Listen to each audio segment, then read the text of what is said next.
کہ اللہ تبارک و تعالی جب بھی کسی کو اولاد جیسی نعمت سے نوازے تو اس اولاد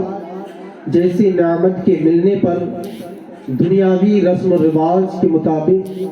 خوشی کا اظہار کر کے خود بھی اور اپنے گھر کو بھی بے برکتی کا گہوارہ نہ بنائے، بلکہ کہ تم اپنے رب کی نعمتوں کا خوب چرچا کرو۔ اللہ تبارک و تعالی نے اس کائنات کے اندر بے شمار نعمتیں پیدا فرمائی، اور اللہ رب العزت نے جتنی نعمتیں ہماری اور آپ کے لیے پیدا کی، ان نعمتوں کو دنیا میں کوئی ایسا انسان پیدا ہی نہیں ہوا کہ اسے شمار کر سکے۔ اور خاص طور سے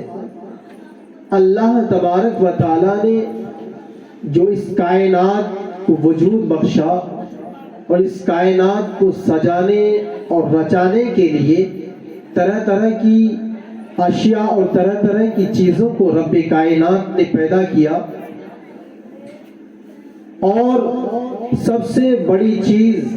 جو اس کائنات کو سجانے کے لیے اللہ رب العزت نے پیدا کی وہ حضرت انسان ہے۔ اور اللہ رب العزت کی بے شمار نعمتوں میں